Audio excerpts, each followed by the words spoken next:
Baik, perkenalkan nama saya Maria Mesya. Bisa dipanggil Mesya saja. Oke, terima kasih. Oh, asal. Saya asalnya jauh. Ayo, Pak. Ayo, betul, asal. Nampak ya. Oke, saya berasal dari Kabupaten Hulu. Saya baru semester 3. Saya di kuliah di Sepakat. Terima kasih. Mari kita berfoto bersama untuk menunjukkan. Baik. Shalom. Selamat pagi. Selamat siang. Terima kasih untuk kalian semua yang mau mengikuti PPTC saya.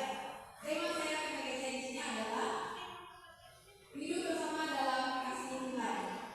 Yang artinya kita di sini berkualitas. Tentunya dalam kehidupan kita memerlukan orang lain, kita memerlukan banyak orang dalam kehidupan kita. Baik, sebelum memulai kegiatan kita pada hari ini, mari kita bangkit berdiri untuk lagu pembukaan.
seorang yang tidak berdamai.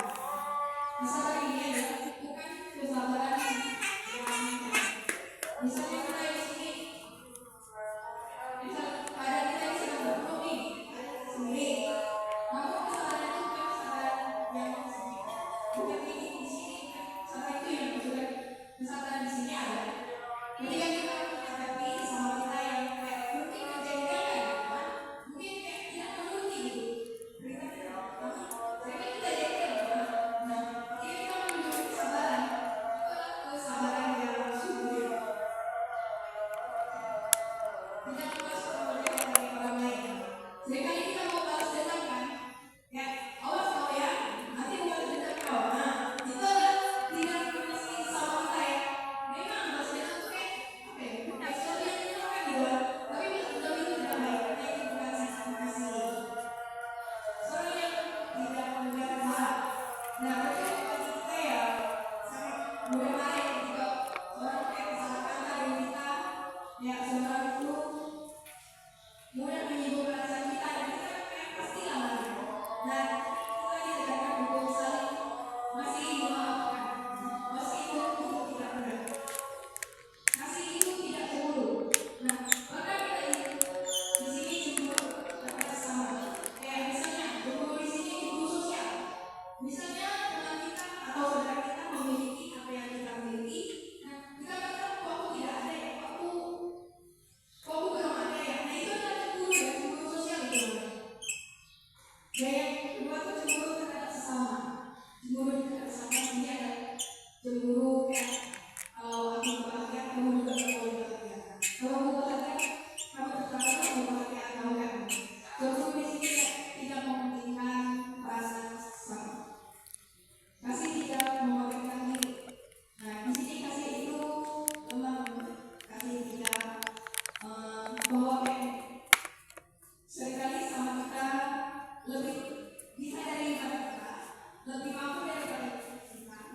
Nah di sini kita juga cemburu gitu. Oh bisa itu kau bisa melakukannya. Nah di sini kasih tidak melakukan tidak coba. Artinya apa? Kita mengasihi menghormati sesama sebagai manusia. Sebab ajaran Yesus itu adalah mengasihi. Di sini saya juga mengasihikan dia lagi. Ada yang masih ingat kan? Mengasihi. Menuntut. Mengasihi. Menuntut. Mengasihi.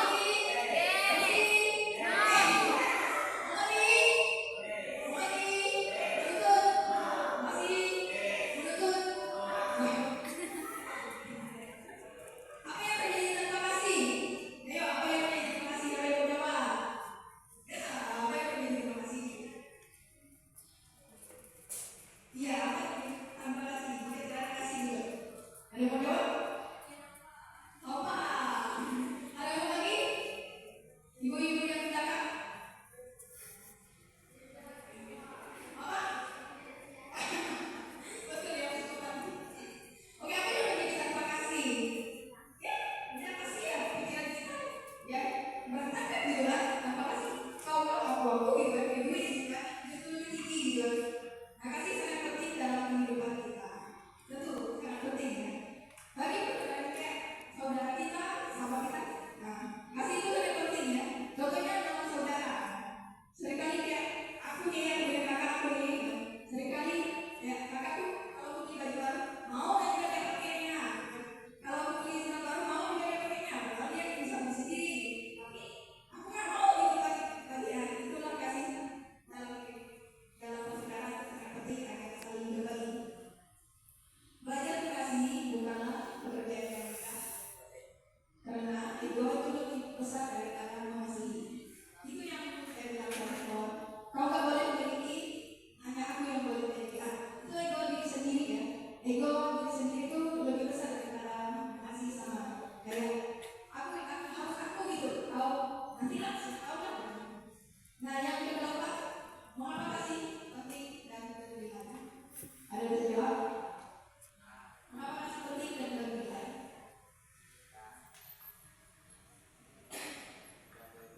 Mengapa kasih penting dan berlebihan?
banyak diam nih.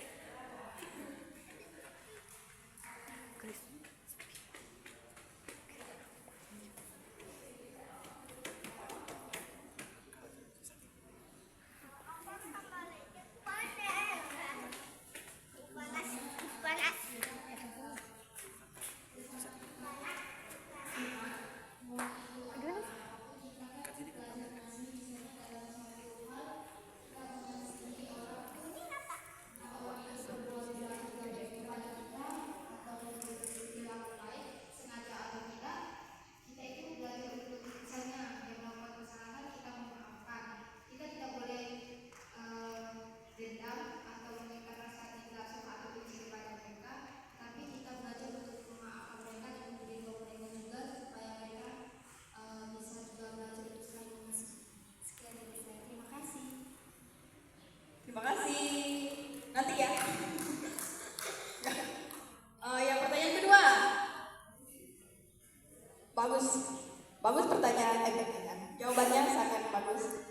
Luar biasa. Yang kedua. Apa yang dimaksud dengan hidup bersama dalam kasih Tuhan? Hidup bersama dalam kasih Tuhan. Dalam kehidupan kita ini, apa yang dimaksud dalam hidup bersama? Ada yang bisa jawab? Apa yang dimaksud dengan hidup bersama dalam kasih Tuhan? Bisa jawab? Oh enggak. Oh. Ya kalau mau konsumsi juga boleh. Ada? Apa yang dimaksud dengan hidup bersama dalam kasih Tuhan? Mau jawab lagi? Biar banyak aja yang gitu, Pak. Ada yang jawab, Ibu? Atau ganti pertanyaan?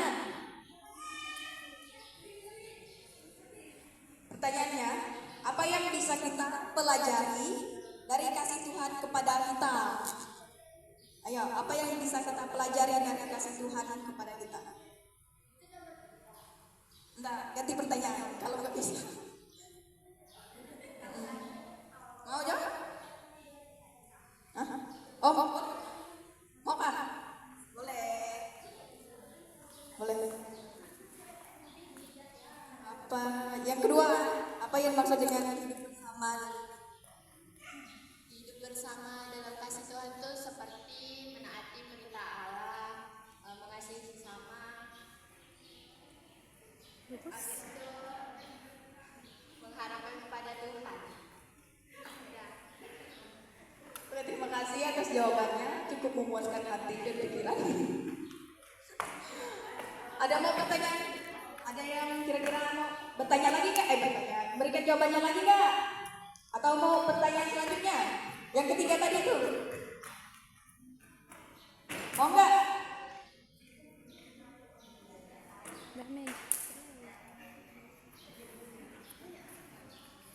Yang ketiga tuh apa yang bisa kita pelajari dari kasih Tuhan kepada kita?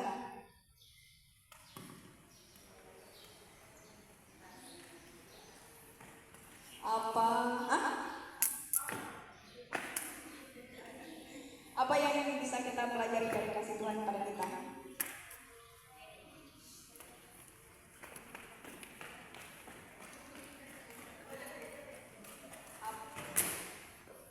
Ya udah, kalau nggak ada nggak apa-apa.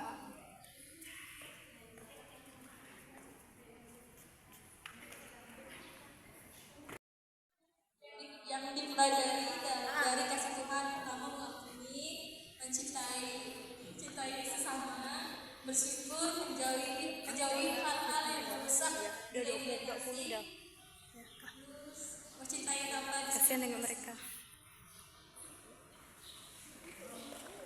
Oke, baik, terima kasih kepada 3 penjawab sangat luar biasa atas jawabannya, bagus semua. Tepuk tangan untuk kita semua.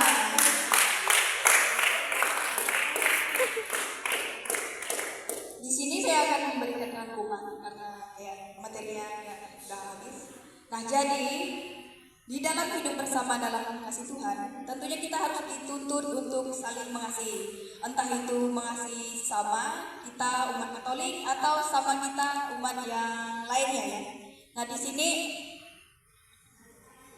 di dalam komunitas ini, tentunya kita juga sering melalaikan sesama ya, kayak meremehkan pendapat sama, meremehkan kehadiran mereka ya.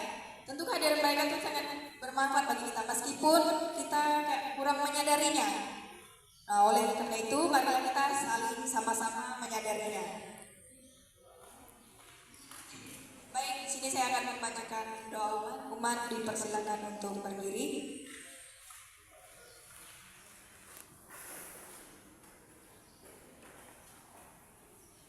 Bagi kesatuan umat Kristus, semoga Allah Bapa menyatukan umat yang menyiapkan dan menjadi Kristus Putranya yang satu dan sama, dan semoga perbedaan pengertian serta adat istiadat dapat dikalahkan oleh iman dan cinta kasih. Marilah kita mohon.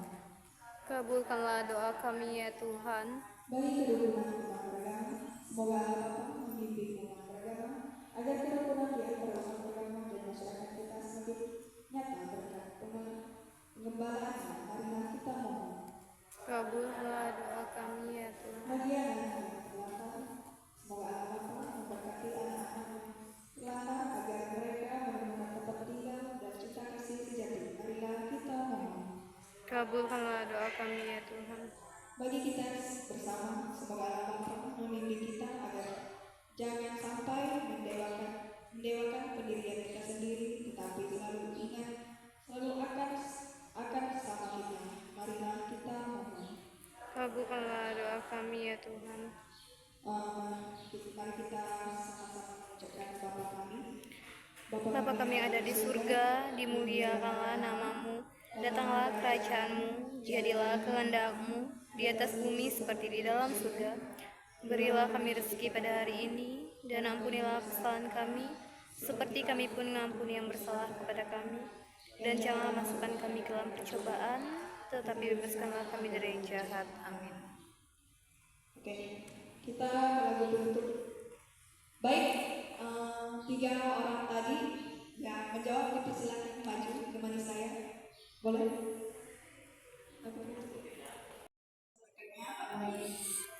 Baik, mari kita menyiapkan hati dan pikiran kita dalam nama Bapa dan Putra dan Roh Kudus. Amin. Tuhan Yesus Kristus, terima kasih atas berkat-Mu pada hari ini, karena cinta kasih-Mu yang Kau berikan kepada kami sehingga kami dapat berkumpul di sini melakukan katekese bersama, agar iman kami makin bertumbuh